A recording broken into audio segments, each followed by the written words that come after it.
어쨌든 지금 박정희 대통령 사망 당시 당신도 군에 있었고 김일성이 사망 당시 나도 군에 있었기 때문에 지금 이 얘기가 결국은 이렇게 지금 연결이 되는데. 그래, 알았어. 그 얘기 끊어. 아이 나 끊어. 안 해.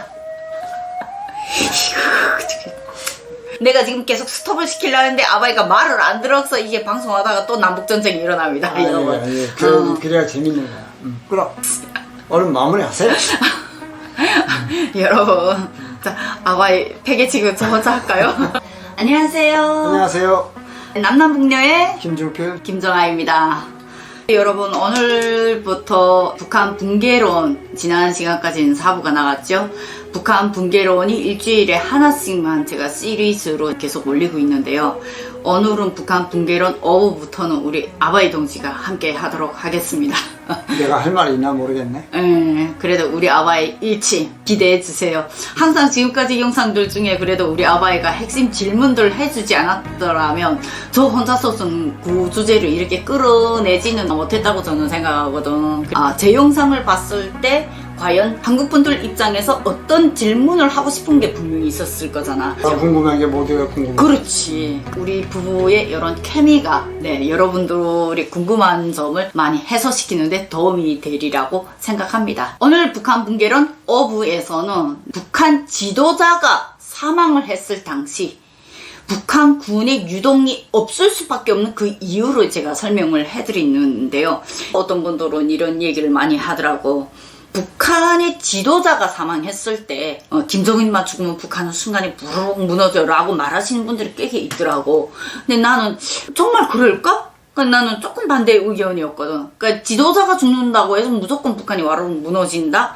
이거 논리는 조금은 뭔가는 박자가 어긋나지 않을까. 나는 개인적으로 그 생각이거든. 그래서 그 문제를 한번 해소시키기 위해서 과연 북한이 붕괴됐을 때 북한 지도자의 사망 당시에 북한 안에 어떤 문제가 일어나는지, 북한 군이 왜 지도자가 사망했는데도 유동이 없을 수밖에 없고, 한국 분들이 대체로 생각하시는 북한의 쿠데타 문제가 왜 여기에서 어떻게 연관이 되는지를 나는 좀 설명을 하고 싶어요. 북한 붕괴론 4부까지의 영상을 보시고 많은 분들이 긍정적인 댓글도 많이 달아주셨고 생각보다 비추가 많지 않아가지고 공감하시는 분들이 좀 꽤 있으시구나 그런 생각도 많이 들더라고. 유튜브를 시작하던 초기에 내가 그 영상을 올렸을 때 그 반응하고 지금의 반응은 확실히 많이 달랐다.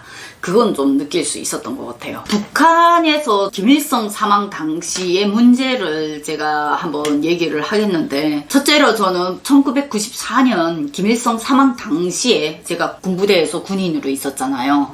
군부대에서 군인으로 있었던 당시에 나는 김일성이 사망됐을 때 우리는 정말 깜짝 놀랐고, 김일성의 사망과 동시에 가장 우리를 긴장하게 했던 거, 김일성이가 죽을 수 있다라는 그 충격에 미처 벗어도 나기 전에, 특히 나 같은 경우에 그때 당시 군인이었기 때문에 이 군인의 입장에서 김일성의 사망 당시에 우리 부대가 아예 정신을 못 차리도록 그때 혼란스러웠던 문제가 뭐였냐면, 그때 정확히 김일성 사망 당시에 북한 모든 군부대들에는 무슨 지시가 떨어졌냐, 특별경비가 고전시급으로 올라갔어요. 근데 기본 북한의 특별경비라는 거는 얼마 전에도 4월 15일 김일성의 생일이 지났잖아요.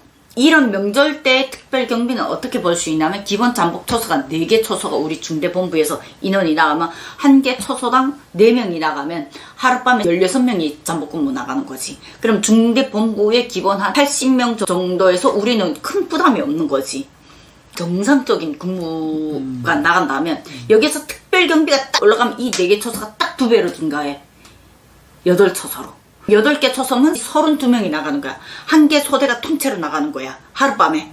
우린 여지까지 특별경비라면 그렇게 8개 초소가 최다였거든. 근데 김일성 사망 당시 이 잠복 초소가 몇 개를 증가했냐? 16개로 증가한 거야. 그 4배? 중대본부가 매번 다 나가도 모자라고 군경 분대가 따로 있거든. 우린 해안경비대다 나니까 군견이 항상 있어서 순찰을 할 때 항상 군견조가 앞에 같이 있거든.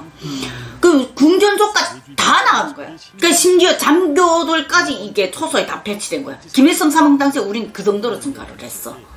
내가 여기에서 말하자는 이유가, 북한의 특별경비 주간의 가장 특징이 뭐냐면 첫째, 외출 금지. 둘째, 음주 금지. 셋째, 유동인원 금지. 그리고 봉탄이 들어가던 탄창에 실탄이 100% 들어간다. 이 세 가지가 가장 기본적이에요. 모든 군부대에서 특별경비 주간에 군인들이 나와 돌아다니는 것 자체를 길 초소마다 그냥 다 단속을 해버리는 거야. 특별경비 주간에 네가 특이한 일이 없는데 네가 여기 휴가를 간다고? 야, 이 새끼 군창에 열어. 이렇게 저리 지시가 떨어질 정도로. 그런데 대체로 한국 분들이 생각하는 거는 북한이 붕괴됐을 때 야, 김정은이 죽으면 북한이 와르르 무너진다. 이렇게 생각하는데 아니거든. 오히려 더 통제가 심해요. 그럼 군이 이렇게 통제를 되게 되면 민간 역시 같은 특별경비 주간이라는 거지. 이거는 나는 어디서 겪었냐. 내가 제대 이후에 한계여단 무기 탄핵고를 관리하는 보위대장 직책 마련했잖아요. 그 보위대장 할 때 특별경비가 똑같이 진행된 거야. 그때는 100% 실탄을 다 낮에는 채우게 만드는 거지. 그러면 이렇게 긴장하는 시기에 민간인인 사회에서도 각 보위대들 주요 기관 보위대들은 100% 다 무장을 하고 있어. 가장 대표적으로 본다면 청진항, 청진제철소 이 들어가는 입구들 다 무장을 하고 있어. 실탄 장전이거든. 그러면 보안소, 보위부 이제 다 긴장하지. 기업소들도 이 경계근무를 상당히 예민하게 서거든. 북한의 모든 기업들은 국가기업이잖아요.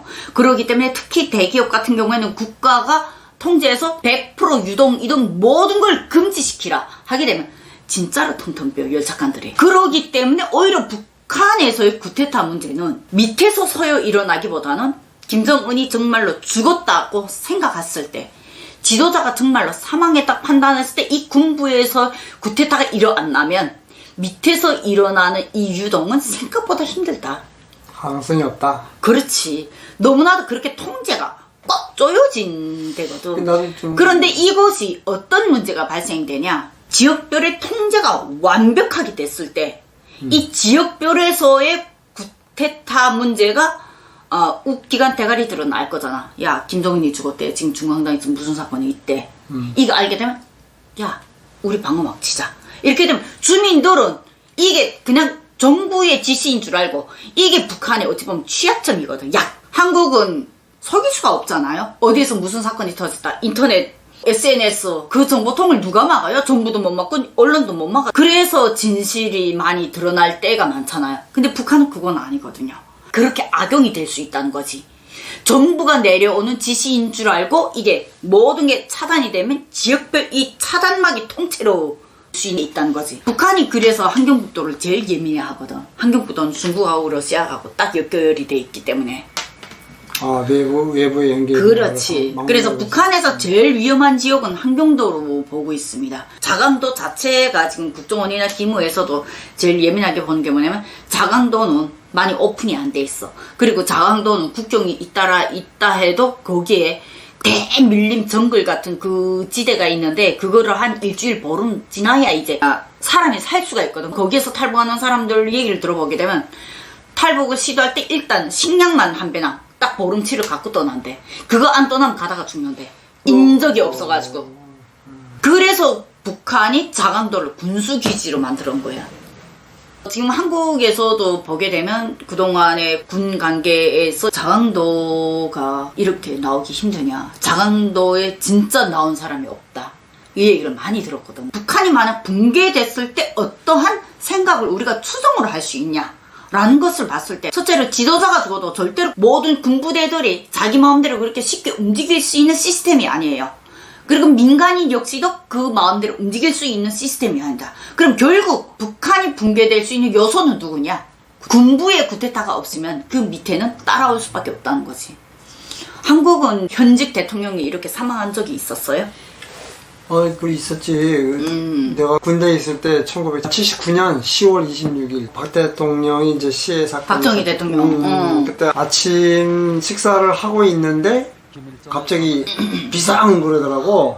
그때 군에 있었어, 당신? 군대 제대하기 전이지. 그래서 비상하더라고. 그래서 뭐 영문도 몰라서 밥 먹던 것도 더 이상 먹지 말고 빨리 군장 꾸리고 출동 준비야. 현장으로.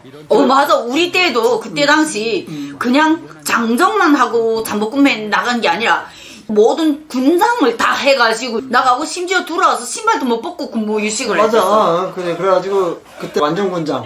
그때 당시 당신은 병종이 뭐였어? 전투 지원 중대라고 해서 이제 포 이제 사칭이 이제 박격포였어. 그때 그 당시 내가 그때 사수였나 그 정도였었는데 바로 15분 내에 바로 포진지로 이제 출동이야 우리는.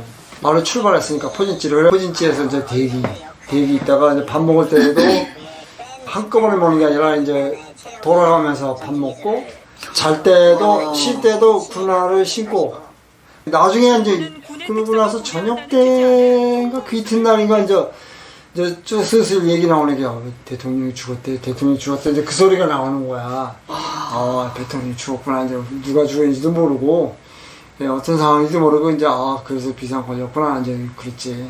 만이나 북한이나 그 지도자 대통령이나 갑자기 죽더라도 그 군대는 그때가 제일 긴장하는 순간이고. 그러니까. 그래서 어쨌든 지금 박정희 대통령 사망 당시 당신도 군에 있었고 김일성이 사망 당시 나도 군에 있었기 때문에 지금 이 얘기가 결국은 이렇게 지금 연결이 되는데 일반 국민들 같은 경우에는 이제는 하도 세월들이 지났으니까 그때 시기를 겪지 않은 분들 같은 경우에는 야 김정은이 죽으면 북한이 붕괴되는 거 아니야? 라고 생각하는데 나는 그 말이 돌아갈 때면 제일 황당해. 이걸 왜 이렇게 생각하지? 이걸 이렇게 생각하면 진짜 위험한 건데? 라고 생각을 했거든. 왜냐면 각 나라들의 구테타를 일어나는 거 보게 되면 밑에서 일어나기보다는 이 진짜 군부의 그 대가리들이 뭔가는 구테타를 일으켜야 되는데 문제는 북한 같은 경우에는 이러한 군부의 진짜 권력 있는 사람들은 1년 365날 24시간 정말 화장실 가서 뭘 넣을 때까지도 감시를 받는다고 생각하시면 돼요. 그런 구테타를 막기 위해서. 그러니까 북한의 시스템이 허술한 것 같지만 생각보다 탄탄하게 잘 조직화돼 있어. 그런 부분을 저는 계속 강조를 하고 싶고 북한의 붕괴를 너무나도 쉽게 생각하는 분들에게 말해주고 싶고 김일성이 사망했을 때 당시 무슨 명분으로 우리를 그렇게 긴장을 시켰냐면 왜 그때 당시에 김일성이 사망하고 반항 감정의 교육이 함께 들어왔냐면 그때 당시 나는 정확히 기억하거든요. 나라에 우리 수령을 잃은 이 비참하고 비통한 시기에 미제 침략자들과 남조선 괴뢰 도당들은 지금 군사 도발을 준비하고 있다. 왜냐면 그 상황에서 생활총화 계속했어. 어떤 데는 야외에서 생활총화 할 때도 있거든. 생활총화 하면서 비열한 미제 침략자들 남조선 괴뢰도당들 뭐 이러면서 어떻게 나라의 수령님이 돌아가셨는데 이 상을 당한 시기에 어떻게 침략할 생각을 다 하냐고. 그리고 그때 부글부글 끓었거든. 이런 계기를 반항 감정의 극대화로 만드는 게 북한이 지금까지 해온 수법이에요. 그때 당시에는 국제정세나 어떠한 이런 상황 판단을 전혀 못하는 어린 나이였잖아. 그러니까 시키면 시키는 대로 알려주면 알려주는 대로 다 감정이 막 올라와. 근데 지금 한국 와서 가만 보게 되면 북한의 지도자가 사망했대. 그럼 북한 내부에서 어떠한 반란이 일어나거나 구테타가 일어나게 되면 우리는 어떻게 대응해야 되지? 그럼 자연스럽게 함께 긴장될 수밖에 없는데 이거를 당시 나는 북한에서 그렇게 교육받은 거야. 황당한 거지 지금 생각해보면. 어이없고. 이러한 계기점을 북한이 계속 그렇게 반항 감정으로 유도를 시키기 때문에 나는 계속 한국에 대한 북한 주민들의 이념의 문제를 빨리 정리를 시키고 그들이 왜곡된 인식을 빨리 고쳐주는 것이 나중에 통일을 위해서라도 북한이 진짜로 붕괴됐을 때 북한이 먼저 들어가야 될 문제는 기업들이나 협력, 과학, 어떠한 지원 물자도 좋지만 꼭 이 이념의 정신 교육의 문제, 역사에 대한 왜곡된 교육의 문제를 진실을 알려주는 게 가장 빠르다. 나는 제일 먼저 그 생각을 항상 하고 있는 거지. 그래서 나중에 만약 통일이 됐을 때 북한이 제일 먼저 들어가야 되는 건 첫째로 전기인데 그 전기가 제대로 들어가서 제일 먼저 그들이 TV를 자유롭게 볼 수 있는 그 세계를 먼저 만들어주는 것이 나는 우선이라고 생각해. 그런 TV를 통해서 그들이 잘못된 교육을 받은 걸 최대한 그들이 TV로 먼저 이것이 진짜 세계는 이렇게 돌아가고 있었네 라는 그들이 눈을 먼저 띄워주면서 한국 기업들이 차츰차츰 들어가야지. 왜냐면 치안 문제가 상당히 열악하잖아. 그럼 그러한 치안 문제도 여기에서 한국 사람들을 받았을 때 괴뢰도당라고 받는 것보다 그래도 내 동포 내 같은 민족 내 남조선 사람인데 이렇게 받는 거하고 완전히 그 감정은 다르고 그들의 대응이 다르다고 나는 생각하거든. 그러기 때문에 그런 문제를 빨리 만약 하는 것이 저는 진짜 중요하다고 생각하거든요. 그래서 오늘 이 시간에 붕괴론 오브에서 제가 중요하게 분석한 내용 한마디로 마지막에 정리를 한다면, 북한 지도자 사망 당시 북한 군이 유동이 없는 이유, 군사 지식이 없거나 일반 분들이 가장 먼저 생각하는 건 김정은이 죽으면 북한이 붕괴된다라고 말하는 건 현실적으로 논리가 너무나도 황당한 논리다. 저는 그 말씀을 먼저 드리고 싶고, 그렇게 될 수밖에 없는 북한 안의 군의 시스템, 사회 민간의 시스템, 다양한 정부 기관과 부장한 그 기관들의 시스템 문제를 제가 말씀드렸습니다. 때문에 북한 붕괴론이 일부가 그래서 이념으로 시작됐다는 거 다시 한번 꼭 강조드리고 싶고, 오늘 영상 마감하면서 다음 북한 붕괴론 6부죠. 6부 같은 경우에는 북한 주민들이 과연 붕괴됐을 때 누구를 선택할 것인가, 한국일까 중국일까 라는 문제를 제가 또 다시 분석해 드리도록 하겠습니다. 나도 한 얘기 있는데 그 얘기 끝나면 어떻게? 그래요? 아바이, 그럼 아바이한테 시간 1분 줄게요. 하세요. 이제 북한에서 김일성이가 이제 사망했다는 소식이 뭐 7월달이었어, 여름에 더울 때. 그 소식을 듣고 딱 생각나는 거는 북한이 망할 수 있을까, 우리나라 통일할 수 있을까, 제일 먼저 그 생각했어. 남쪽에서는. 나도 그렇고 모든 대부분의 사람들은 이제 김일성이가 죽었으니까 북한이 좀 흔들릴 것이고, 그때가 이제 소련도 이제 붕괴되고 뭐 그러면서 그 공산 세계에서 상당히 힘이 약화된 상태에서 김일성이 죽었단 말이야. 그래가지고 이때야 이제 드디어 통일이 되는구나. 그렇게 생각했구나. 야, 이거 완전히 서로가 완전히 딴 생각을 하고 있었네. 이제 통일이 가까워졌다. 그 생각을 첫째는 했었고, 그 당시에 우리가 고민한 게 김영삼 대통령이었었는데, 북한에 이제 조문 사절단을 보낼 것인가 말 것인가를 고민을 했어. 그래서 조문 사절단을 보내야 된다, 안 된다, 이제 그렇게 한참. 그러니까 그게 보수하고 진보에 또 부딪힘이 있었겠네. 그때 가지고 조문 사절단을 보낼까 말까 하다가 결국 안 보냈거든. 그 말을 들으니까 김일성이 사망하기 전에 한국 대통령하고의 어떠한 이런 명단 같은 걸 그걸 앞두고 죽은 거잖아. 맞아. 그래서 그때 당시 우리는 뭐라고 생각했냐면, 그 면담이 있을 때, 야, 그러면 우리도 통일되니까, 원래는 김일성이 죽기 전에 우리도 그렇게 생각하고 있어. 근데 김일성이 딱 죽자마자 우리한테 티시 딱 떨어지는 게, 남조선 놈들이 지금 수령님 사망했는데 앞에서는 평화를 외치더니 갑자기 뒤에서 총구를 겨누는데, 이렇게 교육받아서 감정이 그때 당시 더 높았던 것 같아. 그때 아쉬운 게 뭐였냐면, 김일성하고 김영삼 대통령하고 그때 남북 회담 하는 거는 날짜도 이거 좀 추진하고 있었어. 남북 정상회담을. 지금 얘기는 김일성이가 김영삼 대통령하고 남북 정상회담하면서 김일성이도 아마 자기 죽기 전에 아마 남북 간의 관계를 한번 이렇게 풀어보고 싶기 때문에 아마 그런 생각이 있었던 것 같은데, 그거를 반대한 사람이 김정일이다, 아들. 그래서 지금 생각하는 거는, 사람들도 많이 이제 의문을 가는 게, 아들인 김정일이가 김일성을 죽게 했다. 남북 간의 관계를 좋아지는 걸 막기 위해서. 그러면 자기 설 자리도 없어지는 거고, 남북이 통일되면 무슨 김정일이라는 그 자리도 없어지는 거야.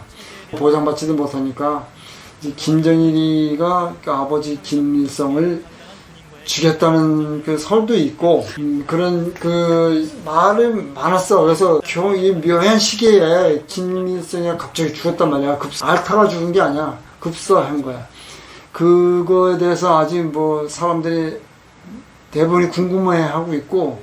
어쨌든 아바이 결론은, 아바이가 말한 거는 본 주제하고는 조금 거리가 먼 주제인데, 네, 아바이가 말하고 싶어서 기회는 드렸습니다. 속 시원해요? 아니, 그래서 왜냐면, 야, 또 길어지다. 아니, 길어져도 남북 간의 통일을 얘기하니까 얘기하는 거야. 알았어. 그 얘기 끊어. 나 끊어. 안 해. 방송에 주제가 있는데 그 얘기는 또 나중에 할 기회가 분명히 있지. 근데 알았어. 지도자 사망됐을 때, 오늘 방송 본 주제가 북한의 지도자가 사망됐을 때 북한 군의 유동이 없는 이유로 설명하자는 게 팩트잖아. 아바이는 계속 팩트에서 곁다리로 나가니까 내가 지금 계속 스톱을 시키려고 했는데 아바이가 말을 안 들어서 이게 방송하다가 또 남북전쟁이 일어납니다. 여러분. 그래야 재밌는 거야. 그럼 얼른 마무리하세요. 여러분, 자, 아바이 폐기치고 저 혼자 할까요? 예, 오늘 방송 또 어떻게 보셨나요? 북한 분계론 앞으로도 아바이하고 또 이렇게 티각티각 하면서 계속 해야 될 것 같습니다. 다음 방송 기대해 주시기 바랍니다. 오늘 방송 여기까지 마치도록 하겠습니다. 남남북녀의 김종필 네, 김정아였습니다. 감사합니다. 감사합니다.